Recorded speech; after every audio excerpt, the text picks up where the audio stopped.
बात होती है अमेरिका के एक स्पेस स्टेशन से, जहां एक दिन एक अजीब सा सिग्नल मिला। उसके मुताबिक एक यूएफओ बहुत तेजी से पृथ्वी की तरफ बढ़ रहा था। जैसे ही जनरल को पता चला कि ये यूएफओ उसके इलाके में उतर चुका है, तो उसने तुरंत अपने असिस्टेंट से कहा कि बर्क को बुलाओ। कुछ ही देर में बर्क नाम के उस आदमी को मिलिट्री बेस पर लाया गया। वहाँ वो बाकी साइंटिस्ट से मिला और अपनी टीम के साथ लैंडिंग साइट की जाँच करने निकल पड़ा। लेकिन जैसे ही वो तबाह हो चुके इलाके में पहुंचा, तो उसे अपने सैनिकों के पास कुछ हरकत होती हुई महसूस हुई। ये देखकर बर्क ने पूरे इलाके को सील करने का हुक्म दिया ताकि कोई भी अंदर बाहर न जा सके। उधर लास वेगस शहर में जैक रोज की तरह अपनी टैक्सी चला रहा था। बातचीत के दौरान उसकी पैसेंजर ने कहा कि तुम्हें भी आना चाहिए, मेरा एक इवेंट है। उसमें बातचीत का विषय होगा कि दूसरे ग्रहों पर जीवन होने की क्या संभावना है। उसने बताया कि वो एक डॉक्टर और रिसर्चर है, मगर जैक को इस सब में कोई इंटरेस्ट नहीं था, इसीलिए उसने मना कर दिया और सीधा घर लौट गया।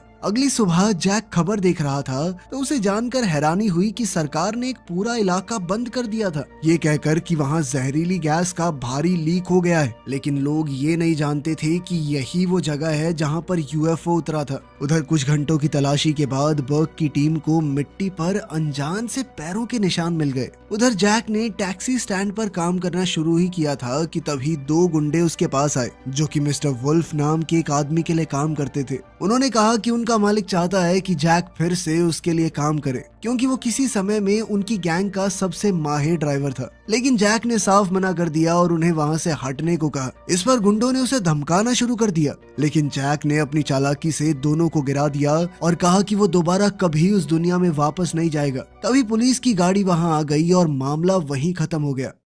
कुछ ही समय बाद जैक ने देखा कि उसकी टैक्सी में पीछे दो लोग बैठे हैं। जैक थोड़ा घबरा गया और उनसे पूछा कि कहाँ जाना है आपको। तभी सारा नाम की लड़की ने शांत आवाज में कहा कि हमें एक जगह पर पहुंचना है तुरंत। और उसके साथ बैठे सेथ ने पैसे की बड़ी सी गड्डी दिखाकर कहा कि जितना पैसा चाहिए उतना मिलेगा। जैक को उनकी बात कुछ समझ सी नहीं आई, लेकिन पैसे देखकर वो मान गया और गाड़ी चलाने लगा। दोनों अपनी मंजिल ठीक से समझा नहीं पाते, इसलिए जैक ने लड़की के इशारे के मुताबिक अंधेरे रास्तों पर गाड़ी बढ़ा दी। इसी बीच बर्क और उसके एक्सपर्ट्स ने कैमरा की रिकॉर्डिंग देखी, तो उन्हें पता चला कि जो दो लोग भाग रहे थे वो असल में कोई और नहीं बल्कि भेस बदले हुए एलियंस थे। सिर्फ इतना ही नहीं, वो भीड़ में घुल मिल जाने में एकदम माहिर थे। और तो और उन्होंने बिना हाथ लगाए लास वेगस के एक एटीएम से पैसे निकाल लिए। पता नहीं किस तरह की ताकत है उनके अंदर। काफी ढूंढने के बाद बर्क को टैक्सी पार्किंग की सीसीटीवी फुटेज मिल गई, जहां उसने देखा कि एक ड्राइवर उन दोनों को कहीं ले गया है। ये पता चलते ही बर्क ने तुरंत अपनी टीम से कहा कि जल्दी से इनका पता लगाओ और पकड़ो।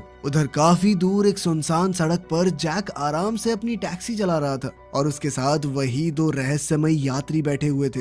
वो लोग काफी दूर आ चुके थे और अब जैक को शक होने लगा कि कहीं ये बच्चे अपने माँ बाप से पैसे चुरा के तो नहीं ले आए। इसीलिए उसने पूछा कि तुम्हारे मम्मी पापा कहाँ हैं? लेकिन दोनों ने कोई जवाब नहीं दिया। उसी पल भेस बदले हुए एलियन को महसूस हुआ कि कोई उनका पीछा कर रहा है। जैक ने उसे शांत करने के लिए कहा कि पीछे जो गाड़ियां चल रही हैं वो भी कहीं जा रहे होंगे। उसने स्पीड कम कर दी ताकि वो गाड़ियां आगे निकल जाएं। लेकिन ये आम आदमी नहीं, बर्क के सैनिक थे, जो घात लगाकर उन्हें घेरने आ चुके थे। अपने तेज दिमाग और समझदारी से जैक ने पहला हमला बचा लिया, लेकिन बर्क के आदमी टैक्सी को हर तरफ से घेरने लगे। गुस्से में जैक ने अपने पैसेंजर से कहा कि नीचे झुको, और फिर कुछ ऐसे दाव पेच लगाए कि कई सारी गाड़ियां आपस में टकरा गई, जिससे उन्हें थोड़ी दूरी तो मिल गई। मगर दिक्कत ये थी कि बर्क अभी भी अपनी गाड़ी से उनका पीछा कर रहा था। लड़की की चेतावनी पर जैक ने गाड़ी और तेज कर दी। हालात को खुद संभालने के लिए सेथ ने अपनी बहन से कहा कि तुम टैक्सी में इंतजार करो, और वो पल भर में गाड़ी के बाहर निकल गया।